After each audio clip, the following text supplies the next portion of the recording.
Afternoon, everyone. Thank you for joining us for this information webinar on Women in Agriculture Leadership Program Fellowship. My name is Marion Alwatch, Senior Communications Officer at Award, and we are glad that you can join us today. But before we can begin our program, we'd like to allow other participants to attend. So we'll give them 3 to 5 minutes to join. But before that, we'll let you see a brief overview of the program through a video. Thank you.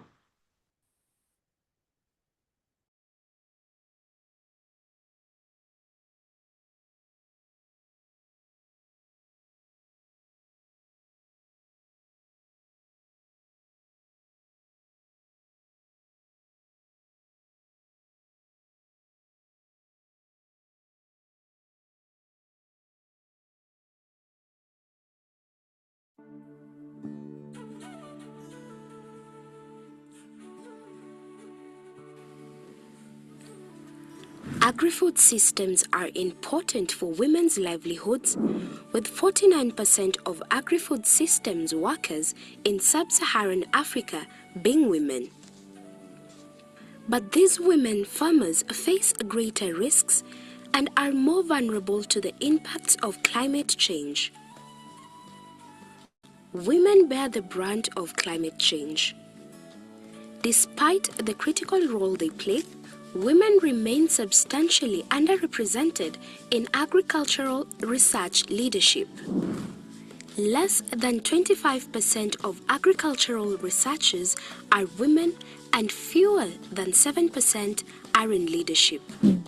Gender inequalities leave women at a disadvantage and hinder agriculture's potential. That is why it is crucial to increase investments in equipping agricultural researchers who can develop effective solutions that work for women and men smallholders. It is also critical to leverage the talents and leadership of both women and men experts in developing climate-resilient agricultural innovations. The Women in Agriculture Leadership Program has been designed to address two critical priorities. 1. Increase numbers and improve experiences of women in leadership. 2. Develop innovations addressing diverse needs of smallholders.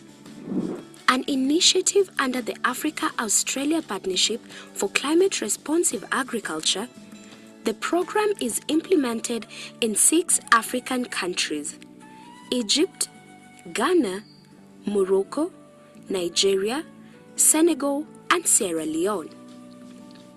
Participants will include agricultural and climate researchers drawn from national agricultural research systems, ministries of agriculture, and academic institutions, ensuring strong institutional representation across the agri-food and climate research landscape.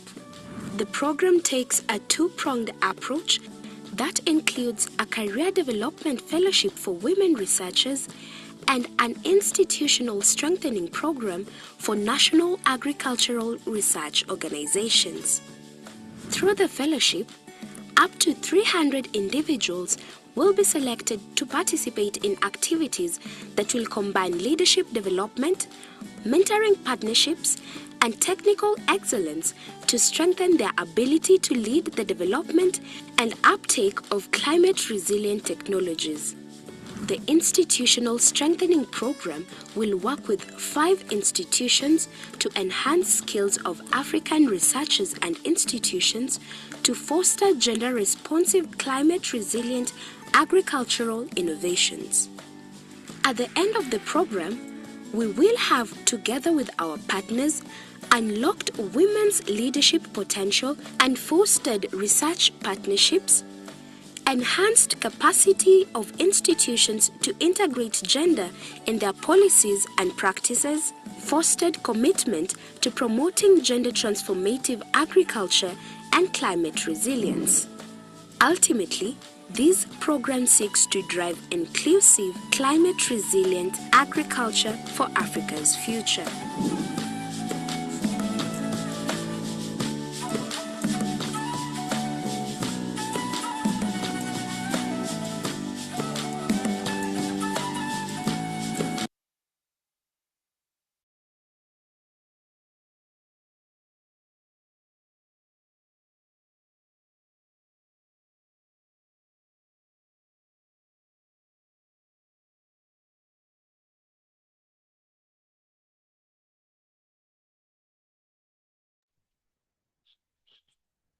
Thank you everyone for joining.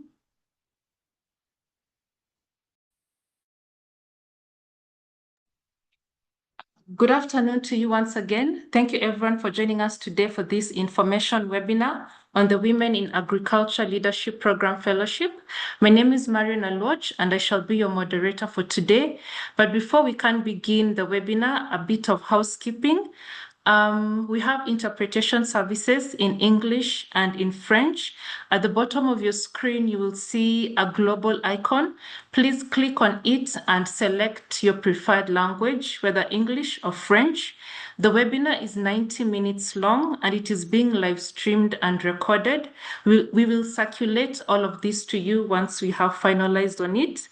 And to maximize on sound, we have muted all of you. However, you can use the chat and the Q&A functions to enable you ask your questions, and which will be answered promptly by members of our team. And so the webinar today is structured in the following ways. We have an overview presentation of what the program is all about, after which you will hear the training component of the fellowship. From there, the floor will be open for your Q&As. As I said before, you can put your Q&As in the chat function or in the Q&A function, and you will be, your questions will be answered. And without further ado, I would like to welcome Doreen Odongo with her presentation. Thank you. Thank you very much, Marion. I want to join Marion in saying a warm welcome to everybody who is joining us. I can see a lot of familiar names, but I can also see a lot of new names. Feel very, very welcome. We are delighted to have you here. I'd like to share my screen.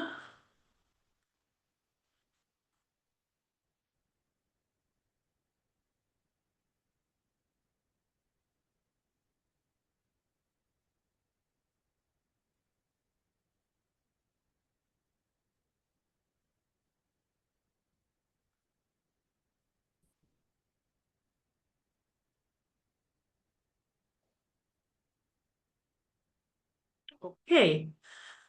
I hope you can see my screen.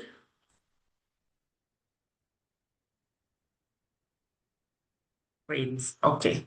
So this presentation is going to focus on the fellowship component of the Women in Agriculture Leadership Program. Those ones who were there when the video was playing, you might have noticed that there are two components to the program, but specifically this presentation is focusing on the fellowship component because we are holding it in the context of the call that is currently on, that is inviting applications for fellows. So I'll talk very briefly about our ward so that you can get to know a bit about us. Then I'll give an overview of what the program is about. I'll talk about our geographical focus and who we are targeting in the program. And then we'll mention the activities. Under the activities, we'll also talk about the training activities, which will, I'll invite my colleague, Pauline, to present that. And then we'll end with the key dates to note. So Award African Women in Agricultural Research and Development was founded in 2008. And at that time, our primary focus was on widening the pipeline of women in leadership. And so we're just specifically offering career fellowships for women in agriculture, agricultural research and development. Over the years, our mandate has expanded, specifically informed by the need to work with the institutions where these women come from, and also to foster an enabling environment that can enable gender-responsive agriculture to take place. So our work is anchored on three pillars. The first pillar, we continue to focus on individuals. So we continue to offer career development fellowships for women. And in some instances, we've had certain fellowships that have also targeted men. These ones are specifically focused on ensuring that people pay attention to gender as they work on leading innovations as researchers. So the Women in Agriculture Leadership Fellowship falls squarely under this pillar of investing in individuals. The second pillar of our work is around strengthening institutions, where we target both institutions and ARD professionals' capacity, specifically enhancing their ability and capacity to integrate gender into their research practices, and for the institutions, both their research practices and their policies to enable them deliver better in their mandate. And then the third piece of our work is around the environment, fostering an enabling environment for equitable agri-food systems. And here we're very much concerned with the policies, ensuring that the policies are paying attention to ways in which they are either exacerbating the gender gaps or addressing the gender gaps in agri-food systems, but also generating evidence that will continue to inform the form and shape that our approaches should take around investing in equitable agri-food systems. So since our founding, my slide is not moving. Okay, there. So since our founding, we have delivered 18 fellowship cycles and reached more than 2,200 beneficiaries from more than 460 institutions in 26 countries in Africa. When I present about the component of the Women in Agriculture Fellowship, we will see that we target fellows, yes, but we have a very strong mentoring component, and that is why you will see that we have 1,030 fellows that have graduated from our fellowships, but the beneficiaries are more than 130 fellows because of the mentors and other participants in the fellowship. Our evaluations are showing that there's been significant career progress that has been recorded among the award fellows because they benefit from tailored programs that focus on enhancing their leadership skills. I've talked about the mentoring partnerships, but we also design and tailor very specific training programs that seek to sharpen their technical capacity, their technical skills in different areas, policy evaluations, developing climate solutions, advanced science training, but also catalyzing research collaborations among the fellows and fostering increased networks.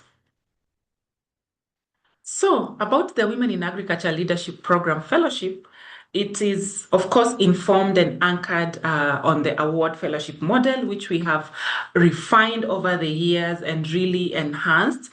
And it has continues to have a very strong mentoring component, coupled with training activities and networking activities. 3 objectives of the fellowship. 1 is to strengthen the leadership skills of the fellows, as well as the influence of these fellows in their institutions and in the spaces that they work. The second objective is to enhance their technical skills. They will go through a leadership training, they will go through a mentoring program, but they will also receive very targeted technical training that focuses on the ability to write, to produce publications, or to write proposals, or to integrate gender in their work. Yeah, so different technical training activities. And then the third objective is around fostering collaborative networks, supporting and incentivizing the fellows to work together with each other, both in countries and across the countries. But also, we mentioned that this program is funded under the Africa-Australia Partnership for Climate Responsive Agriculture. There's a big component around fostering collaborations between Africa and Australia. The fellowship targets female applicants from 6 countries, that is Egypt, Ghana, Morocco, Nigeria, Sierra Leone, and Senegal. So this call is only targeting and inviting applications from female applicants in these 6 countries. Eventually, we are targeting 300 beneficiaries through the fellowship. We will have 2 cohorts of fellows, and each cohort will have 50 fellows. The current call is now on for the first cohort. Once the fellows have been selected and onboarded, they are each paired with a mentor for the mentoring component. And at some point during the fellowship period, they are again paired with a younger researcher who is going to be their fellow mentee. The idea is for the fellow to also apply the learnings from their mentoring program to mentor others, and also to create this intergenerational network of researchers working together, fostering the networking piece. I should mention here that the fellowship will run for 24 months. So when you apply and you're successful, you will be participating in a 2-year program with different activities staggered over the 2-year period. It is a non-residential fellowship, so you continue to be stationed in your institution, but you attend different training activities over the 2-year period, and we will tell you what these activities are. The key components of the fellowship, I will mention again the mentoring program. You will select, when you're applying, I know some of you who are here have already started the application process. At the application stage, we invite you to nominate 3 seasoned experts that you admire in your field that you think could be potential mentors. Once you are successful, we then look at the suggestions, the people that you nominated to be your fellows, and we go through a process of reviewing the profiles of these proposed mentors, and then we pair you with the one that we see being the most suitable option. And then together with your mentor, you will be expected to participate in a virtual mentoring orientation workshop. You will also be expected to attend monthly mentoring meetings.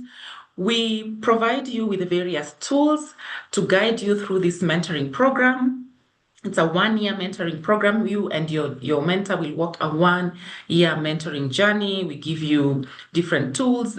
When you come on board, we will support you to develop a plan around your mentoring, but also your fellowship and beyond your fellowship career, beyond your fellowship participation, to encompass more broadly your career goals.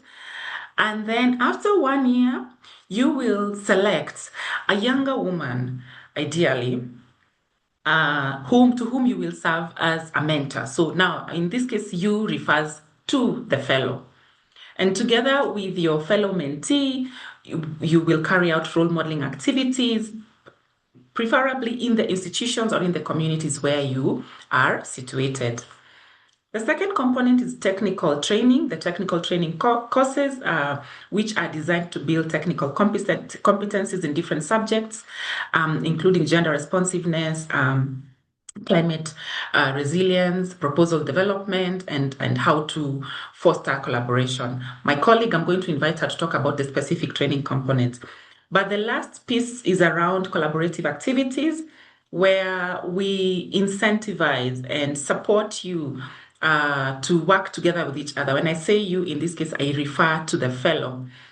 But not just among the fellows, also between fellows and mentors, either in your countries, across different countries.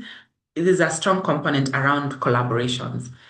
I'd like to invite my colleague, Pauline, to take us through the other training courses besides the mentoring program. So Pauline, over to you. I'll keep the slide on. Thank you, Doreen. Hello, everyone. And yes, as Doreen has mentioned, my name is Pauline Bomet. I'm the Senior Manager for Leadership and Training, and we're very excited about this program and look forward to very good applications and as implementing the program. So in addition to the mentoring program that my colleague Doreen has mentioned, we have other courses, and these include the first one, which is a leadership and negotiation skills course. This is an in-person training, a 5-day course that seeks to strengthen the women's leadership capacities, confidence, influence, and team building, team collaboration, fostering teamwork amongst the different units where these participants work. That's a very exciting program. And then the other one that we have is a virtual training course, which is focusing on science, communication, and proposal writing. As they say, for scientists, If you don't publish, you perish. This is very key. And in this course, we cover proposal writing. We help you to gain clarity on the ideas you may have for doing some research, and also support you in how you can make a compelling case for those ideas, and thereby also translating those ideas into a proposal. There's also the bit of communication. How do you present yourself? How do you publish so that you can increase and enhance your capacity in writing manuscripts that can be published. The third training, gender is very, very key in NAWAD, as Doreen has been mentioning about gender responsiveness. And so one of the technical courses is the gender in climate adaptation. This is a virtual training course over a period of 4 weeks, where participants come in twice a week for about 2.5 hours. In as much as it is virtual, it's very, very practical. Actually, even the second course, the communication and proposal writing, all our courses are very practical. You're required to come with a project, with a paper that you're working on.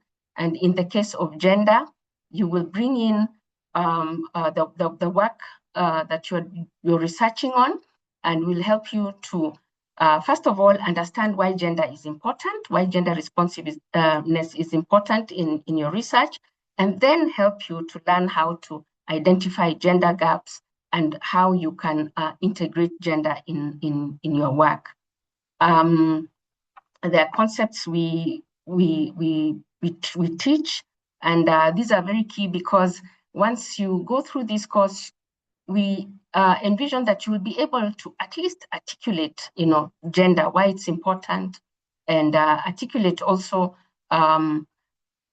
help others to see gaps that need gender responsiveness, and overall help you also with your proposal writing, your communication, how to wear a gender lens and ensure that your products, your publications, your writing is gender responsive. The last one is a face-to-face training on gender in agriculture research. You can see number 3 is gender and climate adaptation. The one on gender in agriculture research is looking at, it's still about gender, but overall in regard to agricultural research.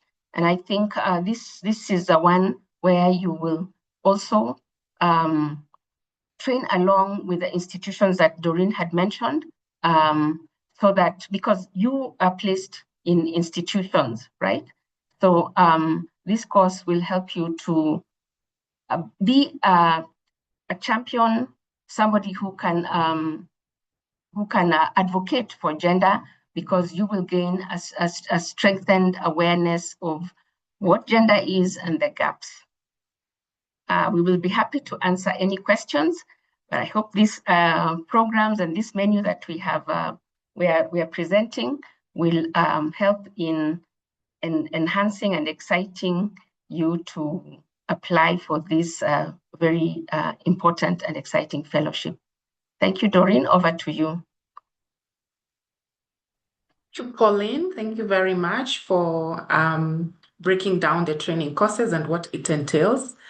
My next slide talks about other activities in the fellowship. So we have the mentoring, we have the training, but we also have one of the other objectives around amplifying the networks and the visibility of the fellows. So there's a storytelling training and event where we identify fellows who participate in a storytelling training, and eventually an event which usually takes the format of a TED Talk kind of event, and you share compelling narratives around your work to an audience that it's very specifically curated. Also, not just to enhance your visibility, but to enable you to apply your skills that you've learned around packaging your work, presenting your work, and also exposing you to other people in the field. There's also a component around participation in conferences. We encourage and support you to apply for, to submit abstracts where you can present your work in different conferences. And there's also various peer learning forums throughout the fellowship period that are curated and enable you to share your work. We've talked about collaboration activities. And then finally, this is our last slide. So the key dates to note, the call for applications is currently on, and the applications will close on April 26th. It's a hard deadline which will not be extended, so please pay attention to that. The good thing is that you can start your application now. You can always save it and go back to it. So you can continue thinking about what you want to submit, but once you submit your application, you cannot withdraw it. Successful fellows are expected to be notified by the end of June 2026, and the fellowship activities are supposed to commence in earnest in the second half of this year. Thank you very much for listening, and now we invite questions. We're happy to take any questions that you may have. Thank you, Doreen and Pauline, for sharing those insights on the program. As Doreen had mentioned, we are open to questions. You can raise your hand if you want to speak, but I can see most of you are putting the questions on the chat and they're being responded to real time. But I can read a few that have not yet been responded to. The one that is here is, where will the face-to-face meeting take place? Thank you, Marion. Maybe when you read out, you can assign who to take that question, but I can respond to that. So the face-to-face meetings will happen in one of the focus countries. The countries that we've presented there, the face-to-face meeting will happen in one of those countries, so it will be communicated in good time. I've also seen a lot of people asking, why is my country not included? Why is Malawi not included? Ethiopia not included? Usually there's a lot of conversations that go about identifying which countries to focus on. A lot of times it's also determined by the scope of the bigger program that the fellowship is funded under. And in this case, the Africa-Australia partnership is focusing on these countries only. But the good news is that we have other fellowship opportunities that are soon going to open up, still under award. So you can subscribe to our newsletter. For instance, there's a fellowship that is coming up that will be targeting women from Ethiopia, Kenya, Nigeria, and Uganda. So you can subscribe to our newsletter so that you can get the notification when it's open. Doreen, thank you for that. We are still on eligibility. I believe you're going to answer these two questions. This is from Mahawib. This is Mahawib from Sudan. He says, can Sudanese researchers apply in collaboration with another researcher from eligible country? And then another one is from Hind. Specify the most important criteria to select candidate for this program. And then the last one from Sophia is, must an applicant be a master holder? Okay, thank you, Marion. I'll start with the last question. Yes, the minimum academic qualification is a master's degree, so you must have a master's degree. The question about can a Sudanese apply in collaboration with another one from an eligible country? You see, the application is individual. It's not a collaborative application. You apply you as the person. You cannot say that you apply in collaboration with somebody else from an eligible country. Then there's the question from, which is the one I've not answered. It's also a question on age limit. There's no age limit, but there's another question that you asked. You asked me 3 questions and I've only answered 2. Eligibility to the call. the exact criteria for selection? Yeah. So there's no age limits. When you look at the call, which is open, I'll ask my colleagues to post it again. The first thing is that you must have a minimum of a master's degree. You must also have a minimum of 7 years experience in the field. But when you look at the form, you really must demonstrate your capability and why you deserve a spot. There are very specific questions in the form. And if you don't take your time to explain to us, for instance, what is your experience in the agricultural research field or in climate responsive research, and what specific value do you think this fellowship will add to you? If you don't articulate that very well, then it becomes difficult. Yeah. I can see a question here. Are award beneficiaries eligible? It's still under eligibility.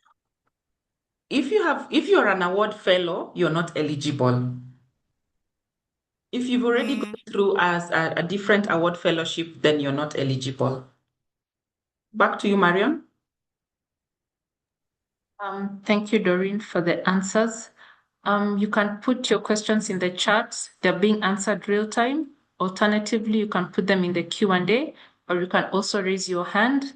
Most questions are on criteria and eligibility, which have been answered. But this one is, since this cohort is starting in July 2026, is the award fellowship flexible to accommodate participants engaged in other fellowship program?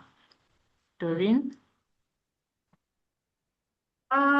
No, there's no flexibility around the start date. We expect you to be ready and available, so you must confirm your availability to participate in all the activities, and the activities will commence in July. So you must commit that you will be available and you will attend all the activities as they happen, both the in-person and the virtual.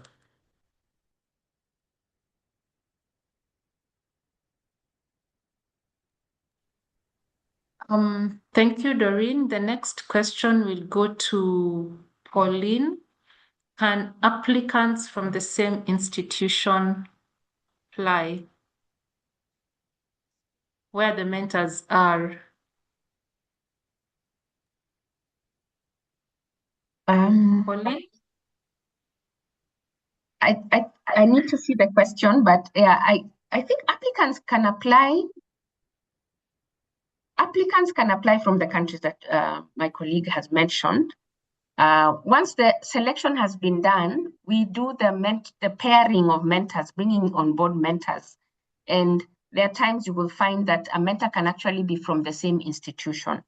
What drives the selection of mentors is, the goals, the career goals, the research goals of the fellow. However, I'll open it up and request Doreen if you would like to add something to my response. Yes, thank you, Pauline. Yes, people from the same institution can apply. However, the final selection will be based on the quality and the strength of your application. So we're not saying that there's a limit on the number of people from one institution that can apply. As many people from the institution can apply, so you can feel free to circulate this call to your institution, to your colleagues in your institution. I'll take the liberty and answer a question here that I clicked on. So, Reham Mohammed Fauzi is asking, can women in aquaculture sector apply? Yes, women in aquaculture sector can apply. Back to you, Marion. Thank you, Doreen. This question goes to Pauline. Does the fellowship offer employment opportunities after the training? Okay, thank you. That's a good question. This is a fellowship program. It's non-residential. The criteria, my colleague read it out, and it's a fellowship program seeking to strengthen the skills, the capacity of the fellows who will have qualified for the fellowship. We do not offer job positions. We expect that you have some work experience out there so that you are also able to apply the skills and the knowledge that you get from the programs that we have outlined.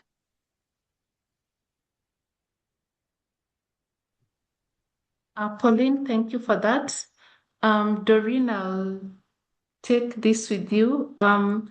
Is the fellowship only for researchers, or how do women in the private sector join?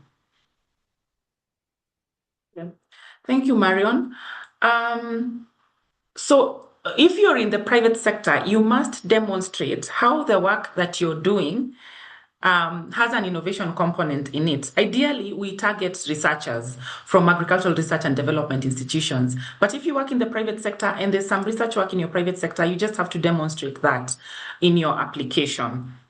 Then Marion, maybe because I have the mic, I can take advantage, and I'm seeing a lot of people asking questions about mentors. People are asking, must the mentor come from my field? Can the mentor come from a different country? What is the eligibility of mentors? So yes, the mentor does not have to come from your field. It could be somebody that is more experienced, is more seasoned in the agricultural research and development field more broadly, not specifically. Like if you're an agronomist, they don't have to be an agronomist.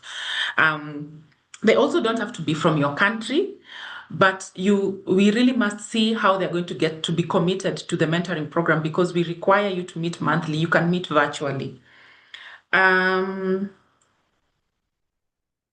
Mentors can be from any fields. Mentors eligibility, same countries, I've mentioned that.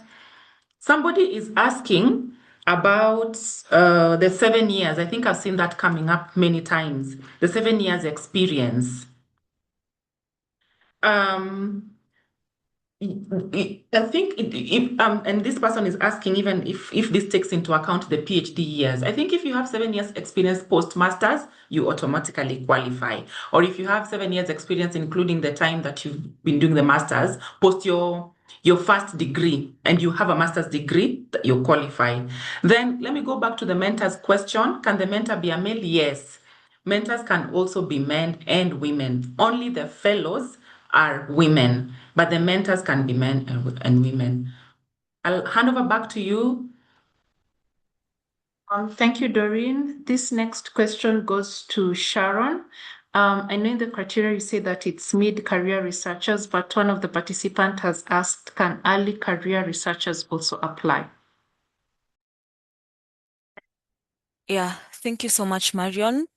Yes, you can apply. And just to go over again what we are looking for and how you can write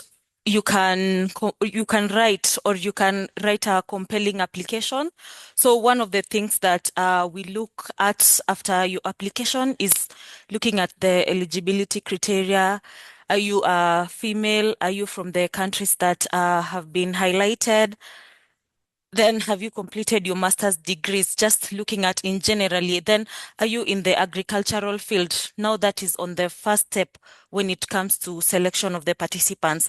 Then again, we really look into your objectives. Have you aligned your personal objectives with now the objectives of the fellowship? So you need to go and read keenly on the FAQs of the fellowship and look at the objective of the fellowship and now align your personal objective to that of the fellowship. Then another thing we look at is a complete application. So when you are asked to explain what you're currently doing, your research area in 500 words, are you using close to or about to 500 words? Or probably when you're asked to explain your personal goals or what you're planning to do in the next 5 years, are you using about the number of words that you are being asked? Then again, when you're answering those questions, are you being authentic on your application? Are you explaining what you're doing, not using vague responses? Then we are so keen on the use of AI when it comes to the applications. So, and also more so irresponsible use of AIs, and we discourage that. Then something else that we also discourage is participants applying more than once. Just apply once and we will get your application. Then be keen on the deadline of the application so that you don't apply after the deadline. Thank you, Marion. Thank you, Sharon, for that detailed information on the selection criteria. The questions are coming in fast. Please feel free to raise your hand if you want to speak. Alternatively, you can use the Q&A chat or the chat function for your question to be addressed. I'll ask Pauline to respond to these two questions. One, are courses only for eligible countries, and how can one register for the free courses? The second one is, can I recommend a specialist in climate smart agriculture, though not a gender specialist? Thank you, Marion. Okay, yeah, let me start with the last one. Can I recommend a specialist in climate smart agriculture, though not a gender specialist? Yes, certainly yes. This course is for women researchers. You can be in climate smart agriculture, but not necessarily a gender specialist. As you've seen in those activities that we have proposed, we are looking at supporting you to now be able to integrate gender in your climate smart agriculture. So you don't have to be a gender specialist. The important thing is you should be a researcher in agricultural research and development. I hope that answers. And then the other one was about eligibility. Qualifying applications must come from the countries that we have mentioned. That is Egypt, Morocco, Senegal, Ghana, and Nigeria. So you have to be from those countries. I have seen another question, if I may answer, is about mentors. Does the mentor have to come from the same country? I think I can say not necessarily. Depending on your application, your career goals, aspirations, it is in our interest that we ensure we pair you up with a mentor who will support you to the extent possible to advance in your career. So it may not necessarily be from the same country, from those 5 countries that I have mentioned.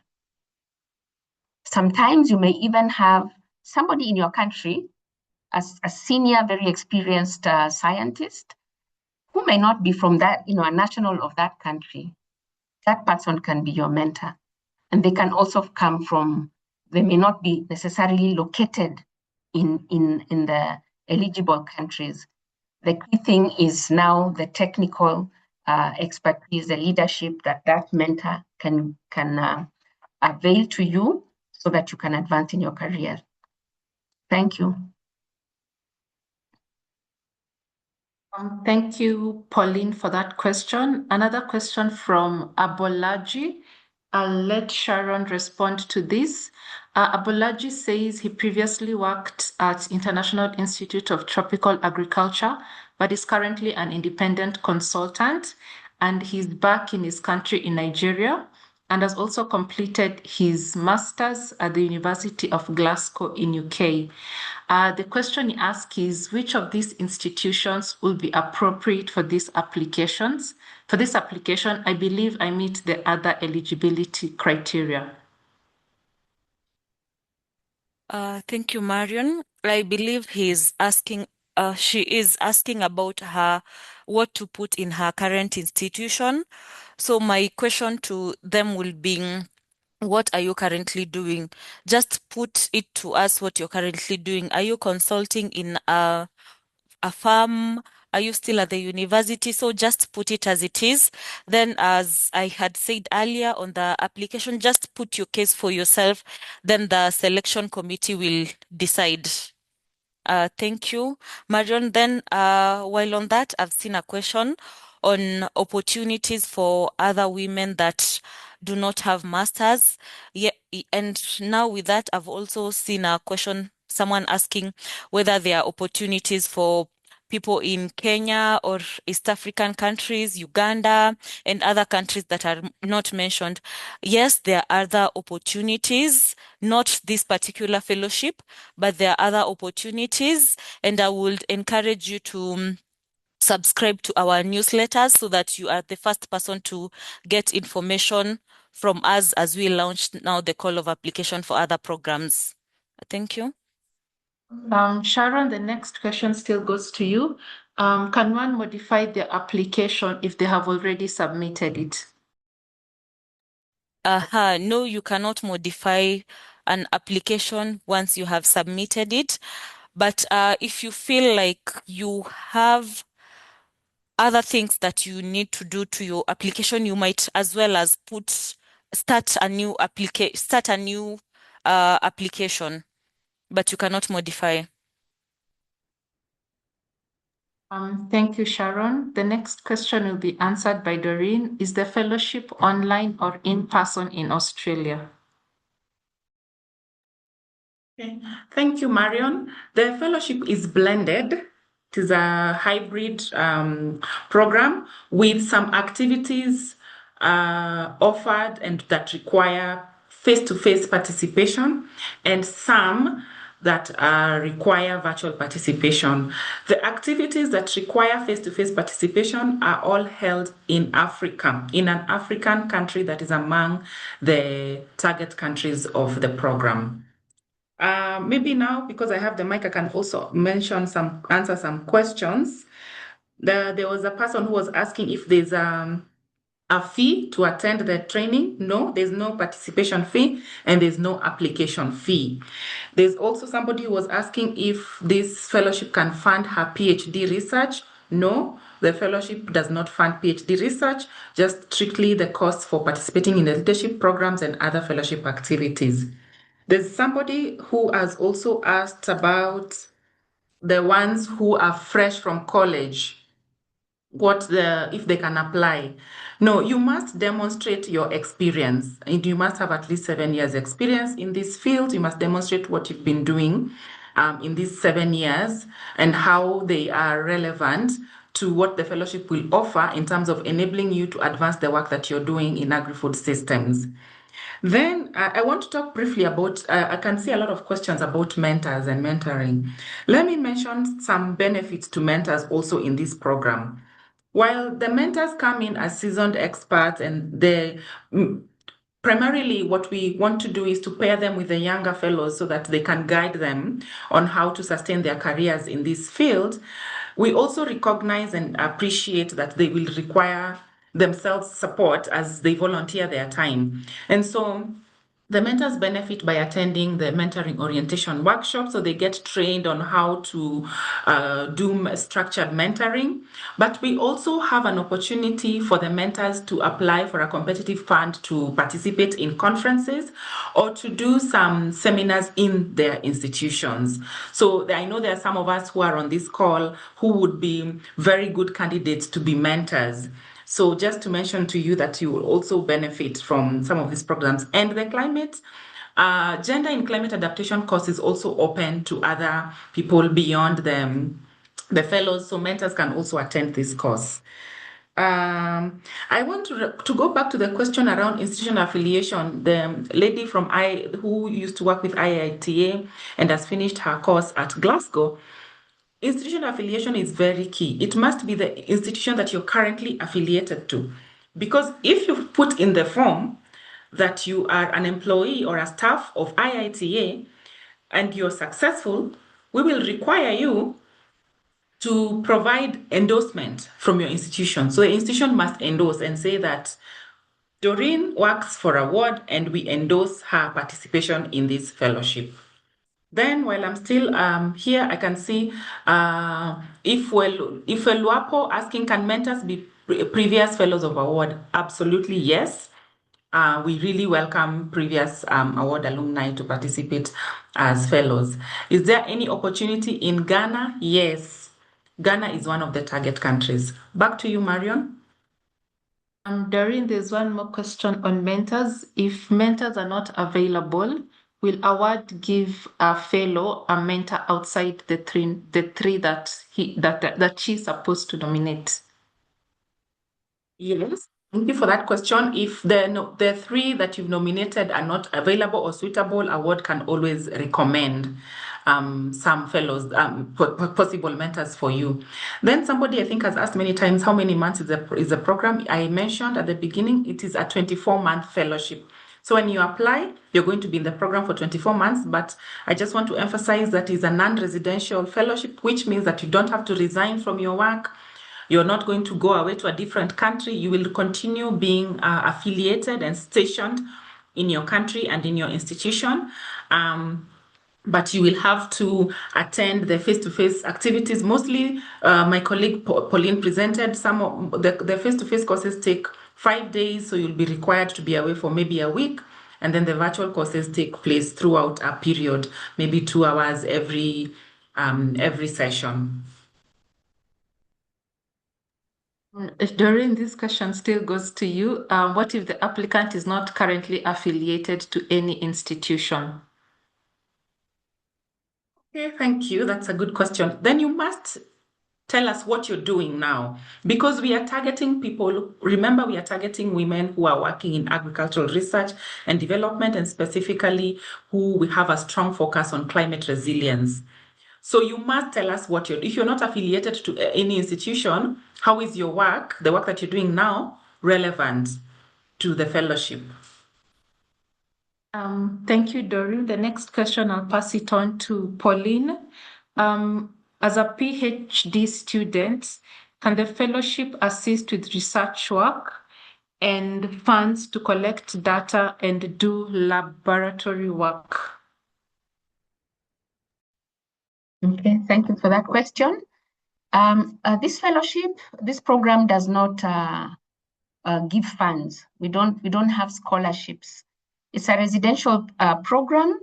As Doreen has mentioned, you will participate in those activities whilst you are in your country or the institution where you are affiliated.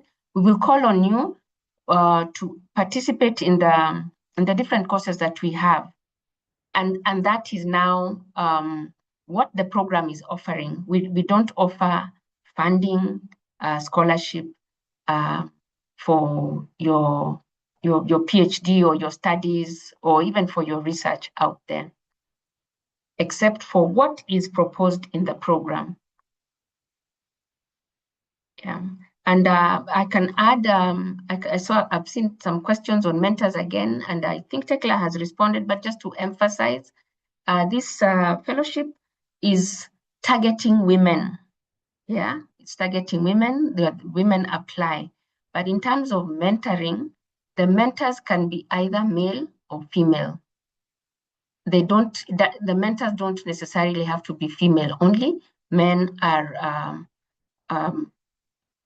participate if we find that the mentor you have proposed qualifies and would be a perfect match for you, for helping you advance in your career, giving you networks, and looking at your career goals. If it's a male, then they would be eligible. Over to you, Marion. Pauline, this next question is still to you. Hanan is asking about the course duration, the frequency of sessions per day, and whether the entire course will be delivered online. Okay, thank you. That's important because when you apply for this fellowship, you need to know how much time you will need, how much time will be required for you. So the first course that this program offers is an in-person leadership and negotiation skills course. This is 5 days, a 5-day course. We are yet to decide where it will be. If you qualify and are selected, you will be invited. Let me just give an example. Like, you come to Nairobi and you will be here for 5 days. You will go through the course with other participants, and you go back to your country after the 5 days. And of course, award in this fellowship, all those costs will be catered for. So that's in person. For virtual, you will participate virtually from wherever you are. And how we have designed our programs is that, let me take the example of the communication, the proposal writing, which is virtual. We have organized it in a way that it will take place, for example, for 8 sessions. That would be like a month. And we have 2 sessions in a week, and each session goes for a period of 2.5 hours. 2.5 hours. So that you will find in a week, we will require about 7 hours of your time. That's attending the sessions live. And we normally have assignments, of course, things that you need to do before or after each session. So you'll find that for this virtual session in a week, you may need to set aside about 7 hours. 5 hours being live, and the other 2, later on offline for you to undertake the assignments. So it's a mix. We have in-person sessions, physical, and we have virtual sessions, and you will log in online. We have different platforms, and it's very interactive. And of course, for those that will qualify and are selected, we will give you a lot more details. But what I can reiterate is these are very practical courses, and certainly from our past experience, very beneficial and impactful. Over to you, Marion. Thank you, Pauline, for that answer. Doreen, I'll let you answer this. Olalua is asking if the participant had to relocate during the course of the program to another country or state. Is there room for continuity in the new location? Thank you, Olalua, for that question. The first thing that I need to emphasize is that the fellow, so if you're applying, you must ensure that you will be based in Africa throughout the fellowship period. You could be a Nigerian, and Nigeria is one of the target countries, but you're based in Kenya, so you can apply. Or you could be from Sierra Leone, and you're based in a different African country, you can still apply. The first thing is that you must be from one of those 6 countries by nationality. But the second requirement is that you must be residing in Africa. You cannot be residing outside Africa. So if you relocate from Kenya to Ghana, then that is fine, you continue. But if you plan to relocate from Ghana to the US or to Europe, no, you cannot participate in the fellowship. You must be located in Africa. Marion, I saw a question about Rukia said that she applied but did not receive a confirmation email. Maybe Sharon can respond to that.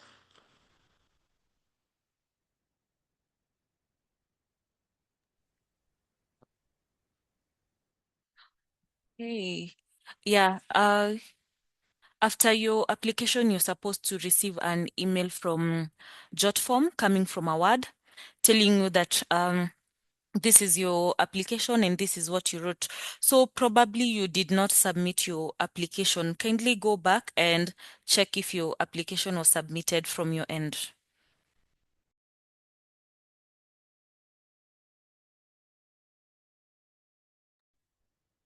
Thank you, Sharon, for that.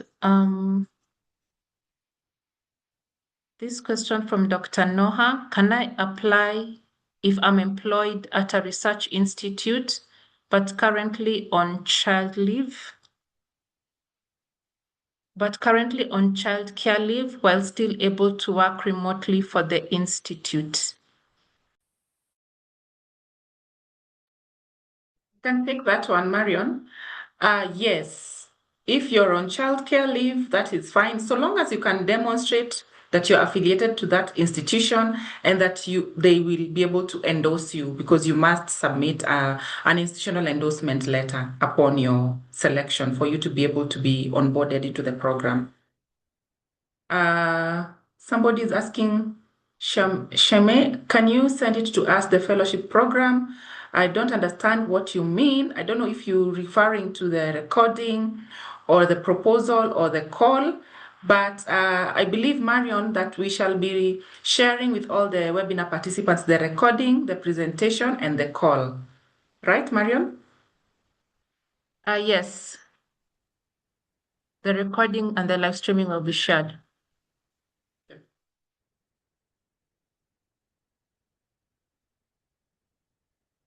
Shaime, you had raised your hand. You can now speak.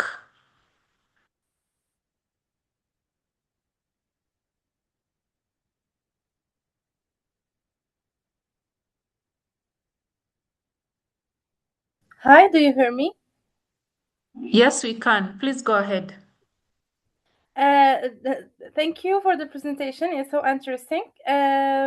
Just I asking for the call because I don't receive maybe for, when I check the email I don't receive the program. If you can, okay, thank you very much. I receive it now. Thank you. It has been put on the chat, both in English and in French. Please go through it and read the eligibility criteria for you to apply. Okay, thank you very much. Just I can ask just for eligibility because me now I am a PhD student and I works in Morocco because yes it is an African country,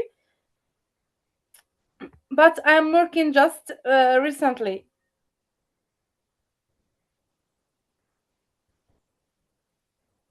Can respond to Sheme. Yes, you're based in Morocco, you're a PhD student, you are eligible so long as you can demonstrate in your application what your work is about. And you can apply in either English or French. You've seen the call is there in French and in English. The application form is available in French and in English. Okay, thank you very much. Marion, maybe I can take this other one.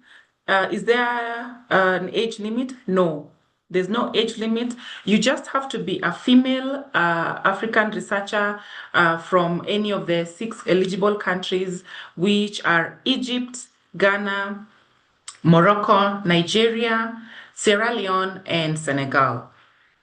And you must have a minimum of a master's degree and have 7 years work experience in agricultural research and development.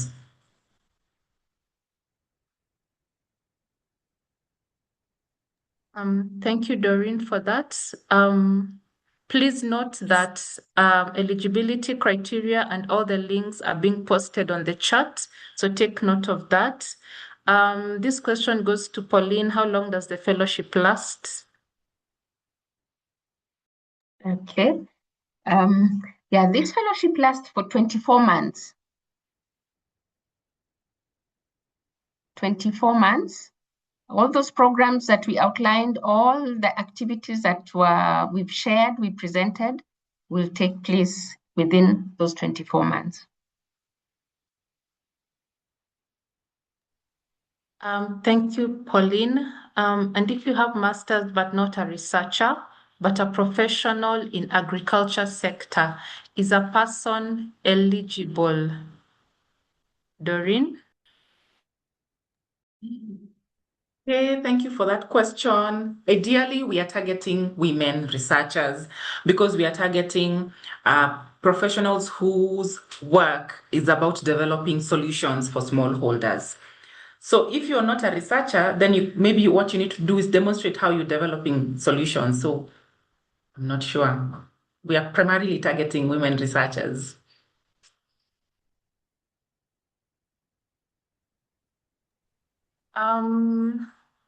Also note that we are putting the link to the frequently asked question. So if your question has not been answered, please check on the link for comprehensive question and the answers to those questions. I don't see any more questions. Anyone who wants to raise their hand who has a question that needs to be addressed or needs to put it in the chat? Sarah, when I try to apply in the English form, I cannot find Morocco in the eligible countries. However, I find it in the French application form. I feel more comfortable in English, so I'm asking if I can answer the questions in English, even if I'm applying in the French format. Sharon can respond to that.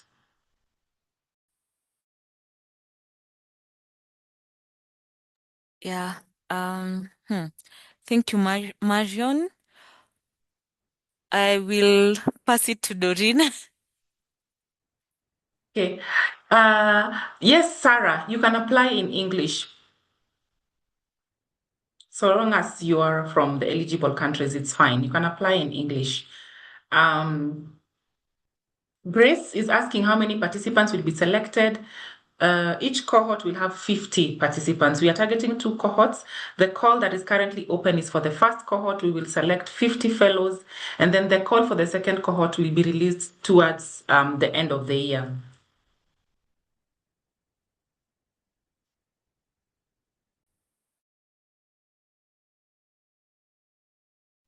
If we don't have further questions, I can give Doreen and Pauline to just have final words for all the participants before we can finalize on the webinar. Just closing remarks. I can start and then hand over to you, Doreen. Okay, so thank you very much for your interest. I think this is very overwhelming in a positive way that there is keen interest for this fellowship. I can assure you that what we have to offer is also very impactful. The other thing that I can say is as you make those applications, be very mindful at the quality that you put in how you respond, because it's very competitive. Sometimes we get over 1,000 applications for only 50 slots. So you can see how competitive that is. Just do very well in how you apply so that you are at the top. And with that, I just want to wish you well and again express my gratitude for the interest that I am seeing for this fellowship. Thank you very much. All the best. Over to you, Doreen. Okay. Thank you very much, Pauline. I also am joining you in saying a big thank you and expressing my appreciation to everybody who joined this webinar today. We are really for sure overwhelmed with the interest that you've seen you expressing in the program. It promises to be a very transformative program. We have the experience and the evidence to show how transformative the fellowships have been. We are particularly really honored and excited to have participants from Morocco, from Egypt, from Sierra Leone. Sierra Leone and Egypt are new countries that award is expanding into. And so our call is for you to share this opportunity with people in your networks so that we can have strong representation from these countries. Of course, the other countries where we have been, we continue to invite you to circulate this call with your networks. When we share with you the recording, the presentation, and the call again, please feel free to share this with other potential applicants for the fellowship, but also for the mentors. There could be people that you see being potential mentors. We invite you to share this with them because those mentors are the ones who would encourage their potential mentees to also apply and to help us just spread the word and to continue expanding our reach. Like Pauline has said, pay attention to the quality of application that you want to submit because it remains very, very competitive.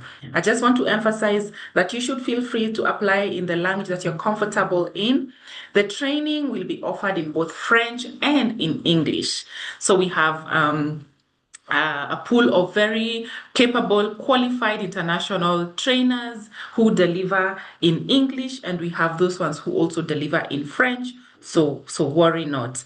Otherwise, from me, it's been wonderful having you this afternoon or this morning, depending on where you're joining us. Thank you for your interest and all the best. Do take care. Do take note of the deadline for applications because it shall not be extended, April 26th. Thank you very much. Back to you, Marion. Thank you, Doreen. Thank you, Doreen. Thank you, Pauline, and thank you, Sharon, for answering all those questions. And also thank you to Tekla for ensuring that the questions in the chat are answered in real time.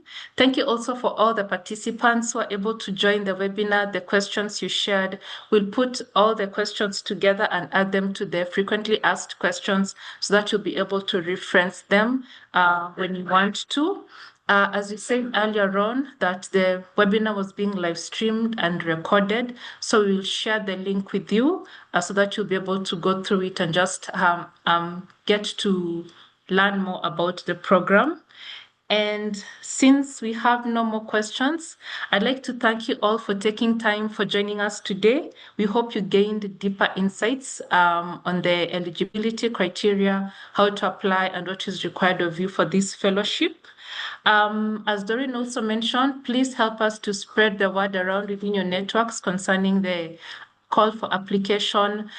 You can also follow us on our socials, Award Fellowship in Facebook, Instagram, and X, and Africa Women in Agricultural Research and Development in LinkedIn. You can also visit our website, www.awardfellowship.org.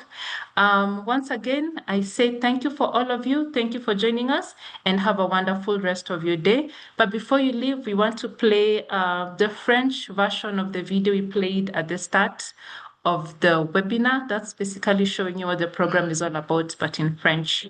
Thank you.